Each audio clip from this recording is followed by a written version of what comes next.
ஃப்ரெண்ட்ஹுட்ஸ் மக்களுக்கு வணக்கம். இன்னைக்கு நம்மளோட ஷோல எதை பத்தி பேச போறோம் அப்படின்னா, கண்டிப்பா நீங்க எல்லாருமே கேள்விப்பட்டிருப்பீங்க. கும்பமேளா அப்படின்ற ஒரு ஆன்மீக சொற்பொழிவு நிகழ்ச்சி நடந்துகிட்டு இருக்கு. கிட்டத்தட்ட 45 நாள் அந்த நிகழ்ச்சி நடந்துட்டு இருக்கு. ஜனவரி மாசம் தொடங்குனது இப்ப வரைக்கும் நடந்துகிட்டு இருக்கு. பிப்ரவரி மந்த் எண்டுல வந்து அது முடிய போகுது. இது வந்துட்டு பாத்தீங்கன்னா நீங்க எல்லாருமே கேள்விப்பட்டிருப்பீங்க. ஃபர்ஸ்ட் அந்த கும்பமேளா அப்படிங்கிற ஒரு நிகழ்ச்சி ரொம்ப ட்ரெண்ட் ஆச்சோ இல்லையோ, அந்த நிகழ்ச்சி மூலயமா ஒரு பெண் ரொம்பவே ட்ரெண்ட் ஆனாங்க. கும்பமேளா கண்டெடுத்த ஒரு பேர் அழகி அப்படின்னு சொல்லி மோனலிசா அப்படிங்கிற ஒரு பெண் வந்து பயங்கர ட்ரெண்ட் ஆனாங்க. அவங்கள பத்தின ஒரு அப்டேட்டான ஒரு வீடியோவை தான் இப்ப நாம பார்க்க போறோம். வாங்க ஷோக்குள்ள போலாம். நம்ம ஆல்ரெடி மோனலிசாவை பத்தி ஒரு வீடியோல பார்த்திருக்கோம். உங்களுக்கு ஏதாவது டவுட்ஸ் இருந்ததுன்னா நீங்க அந்த வீடியோ வந்து பார்த்துட்டு அதுக்கப்புறம் வந்து இதை பார்த்தீங்க அப்படின்னா நான் என்ன சொல்ல வரேன்றது உங்களுக்கு புரிஞ்சிருக்கும்.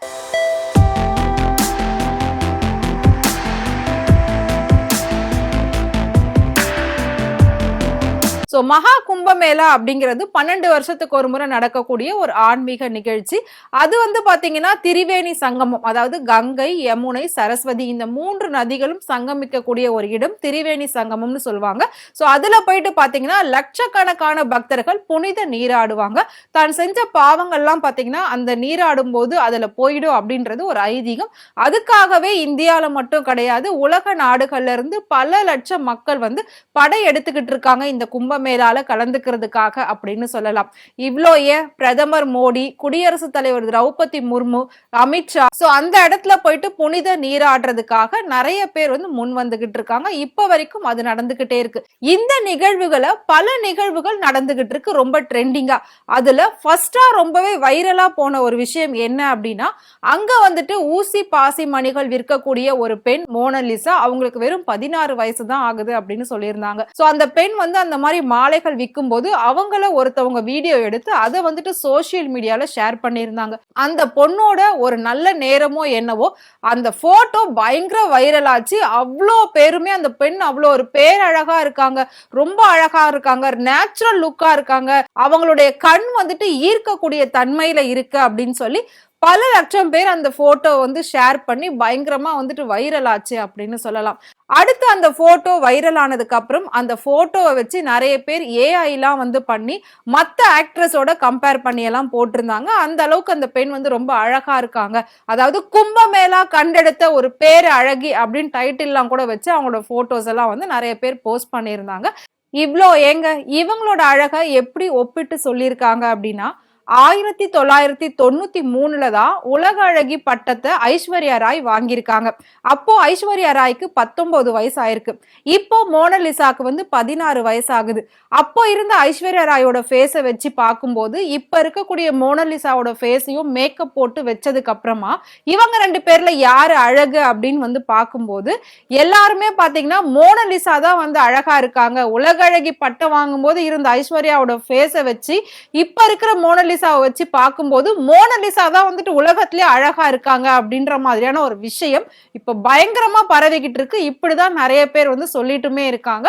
உலக அழகியா இருந்த ஐஸ்வர்யா ராயை விட இப்ப இருக்கக்கூடிய மோனலிசா தான் ரொம்ப அழகா இருக்காங்கன்னு பல பேர் பல விதமா சொல்லிக்கிட்டு இருக்காங்க. இது என்ன ஆச்சரியம், இதுதான் எங்க எல்லாருக்குமே தெரியுமே அப்படின்னு கண்டிப்பா நீங்க சொல்லலாம்.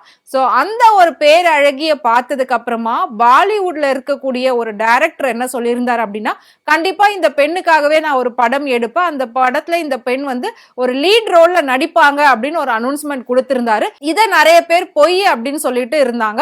யாருமே வந்து அவ்வளவு சீக்கிரம் சான்ஸ் எல்லாம் கொடுக்க மாட்டாங்க, அதுவும் டைரக்டா பாலிவுட்ல எப்படி அந்த பொண்ணுக்கு சான்ஸ் கிடைக்கும் அப்படின்லாம் வந்துட்டு நிறைய பேர் கேள்விகள் எழுப்பிக்கிட்டு இருந்தாங்க. இப்போ அதுக்கெல்லாம் பதில் கொடுக்கிற மாதிரியான ஒரு விஷயத்தை தான் நான் சொல்ல போறேன்.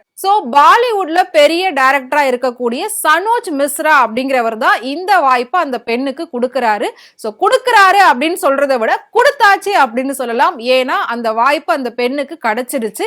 அவங்க வந்துட்டு பாத்தீங்கன்னா அந்த படத்துல லீட் ரோல் பண்ண போறாங்க. என்ன படம் அப்படின்னா தி டைரி ஆஃப் மணிப்பூர் அப்படிங்கிற ஒரு படத்துல ஓய்வு பெற்ற ஒரு ராணுவ அதிகாரியோட மகளா தான் இவங்க பண்றாங்க. அதாவது மோனலிசா ஓய்வு பெற்ற ஒரு ராணுவ அதிகாரியோட பொண்ணா அந்த படத்துல நடிக்க போறாங்க.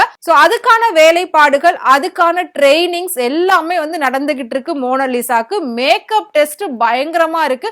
ஒவ்வொரு மேக்கப்லயுமே பாத்தீங்கன்னா அப்படியே அவ்வளோ ஒரு அழகா இருக்காங்க அப்படின்னு நிறைய பேர் வந்து சொல்லிட்டே இருக்காங்க, கமெண்ட் பண்ணிட்டு இருக்காங்க.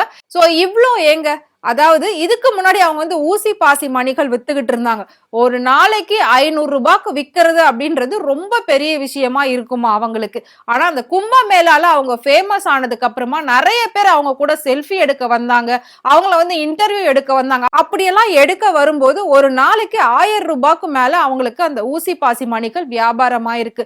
சரி, இதை வச்சு நம்ம எப்படியாவது குடும்பத்தை நடத்திடலாம் அப்படின்னு நினைச்சுக்கிட்டு இருந்த நேரத்துல ஒரு டைரக்டர் போயிட்டு வாய்ப்பு தரேன்னு சொல்லி இப்ப அதுல நடிக்கவும் வச்சிருக்காங்க. சோ அதுக்கு அவரு அந்த பெண்ணுக்கு எவ்வளவு சம்பளமா கொடுத்திருக்காரு அப்படின்னா 21 லட்சம் ரூபாய் வந்து மோனலிசாக்கு தன்னோட முதல் படத்திலேயே சம்பளமா கிடைச்சிருக்கு.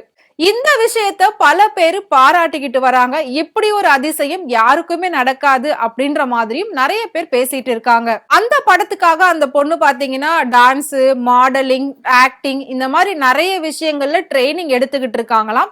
இது மட்டும் இல்லாம அவங்களோட மேக்கப் அவுட்ஃபிட்ஸ பார்த்ததுக்கு அப்புறமா நிறைய ஆட் ஷூட்ல அவங்க கமிட் ஆயிருக்காங்களாம். நிறைய பேர் வந்துட்டு எங்களுக்கு நியூ ஃபேஸ் வேணும் அப்படின்னு சொல்லிட்டு மாடலிங்க்கும் ஆடுக்கும் வந்து கேட்டுக்கிட்டு இருக்காங்களாம். அப்படி இருக்கும்போது இந்த மாடலிங் ஆட் ஷூட்டுக்கெல்லாம் அவங்க எவ்வளவு வாங்குறாங்க அப்படின்னா 15 lakh, கிட்டத்தட்ட 15 லட்சம் ரூபாய் வரைக்கும் அவங்க அந்த ஆட் ஷூட்டுக்கெல்லாம் வந்துட்டு சம்பளமா வாங்குறாங்களாம். சோ படத்துக்கு 21 லட்சம். ஆனா அந்த படத்துக்கு டைரக்டர் பாத்தீங்கன்னா 20 கோடி ரூபாய் பட்ஜெட் பிக்ஸ் பண்ணிருக்காங்களாம். சோ 20 கோடி ரூபாய் பட்ஜெட்ல தான் இந்த படம் உருவாக போகுது. இதுல மோனலிசாவோட சம்பளம் 21 லட்சம். அது மட்டும் இல்லாம ஆட் ஷூட் எல்லாம் வந்து பண்றதுனால 15 லட்சம் ரூபாய் வரைக்கும் அதுல சார்ஜ் பண்ணிருக்காங்க. சோ யாருமே எதிர்பார்க்காத ஒரு விஷயம் திடீர்னு நடந்திருக்கு அப்படின்னா இதெல்லாம் வந்துட்டு கோடியில ஒருத்தர் அப்படிதான் நடக்கும் அப்படின்னு சொல்லுவாங்க. அந்த மாதிரி மோனலிசாக்கு இப்படி ஒரு வாய்ப்பு கிடைச்சிருக்கு. அதாவது ஒரு பழமொழி சொல்லுவாங்க, நல்ல நேரம் நம்மள தேடி வந்துச்சுன்னா காகிதமும் வந்துட்டு கோபுரம் மேல ஏறி உட்காரும் அப்படின்ற மாதிரி சொல்லுவாங்க. அந்த மாதிரிதான் இப்போ மோனலிசாக்கு ஒரு விஷயம் நடந்திருக்கு. சோ அவங்க இவ்வளோ வருஷங்கள் எவ்வளவு கஷ்டப்பட்டாங்களோ தெரியாது. இதுக்கப்புறம் அவங்களோட லைஃப் வந்து டோட்டலா சேஞ்ச் ஆக போகுது அப்படிங்கறதுல எந்த ஒரு சேஞ்சஸுமே கிடையாது. சோ மோனலிசாக்கும் ஃப்ரெண்ட்ஹுட் சார்பா நாங்க வந்து விஷஸ தெரிவிச்சுக்கிறோம். நிறைய பேர் வந்து பட வாய்ப்பு, சினிமா வாய்ப்பு அப்படின்றத ஒரு கனவா வச்சுக்கிட்டு இருப்பாங்க. நிறைய பேர் கனவு கண்டுகிட்டு இருப்பாங்க, எப்படியாவது ஒரு நாள் நம்ம சினிமாக்குள்ள போகணும் அப்படின்னு சொல்லிட்டு. சோ கொஞ்சம் கூட கனவுல அவங்க நினைச்சே பார்த்திருக்க மாட்டாங்க தான் சினிமால போன உடனே இந்த அளவுக்கு ஒரு பெரிய லீட் ரோல் நமக்கு கிடைக்கும் அப்படின்னு சொல்லி நிறைய பேர் திறமைகளோட வெளியில காத்துக்கிட்டு இருக்காங்க. ஆனா மோனலிசாக்கு இப்படி ஒரு வாய்ப்பு கிடைச்சது உண்மையிலே வந்துட்டு ஒரு ஆச்சரியப்பட வேண்டிய ஒரு விஷயம் தான். சோ அவங்களோட அழகுக்கு கிடைச்ச ஒரு அங்கீகாரம் அப்படின்னு வந்து இதை நிறைய பேர் சொல்லிக்கிட்டு இருக்காங்க. சோ பார்க்கலாம், கூடிய சீக்கிரம் மோனலிசா நடிக்க போற அந்த படம் வெளியாகி எந்த அளவுக்கு மக்களோட வரவேற்பை பெறப்போகுது அப்படின்றதையும். சோ மோனலிசாவை பத்தி நீங்க என்ன நினைக்கிறீங்க? மறக்காம கமெண்ட் பாக்ஸ்ல கமெண்ட் பண்ணுங்க. சோ இதே மாதிரி சினிமால நடக்கக்கூடிய நிறைய இன்ட்ரெஸ்டிங்கான விஷயங்கள் எல்லாமே உங்களுக்கு தெரியணும் அப்படின்னா மறக்காம ஃப்ரெண்ட்ஹுட் சேனலை ஃபாலோ பண்ணிக்கோங்க.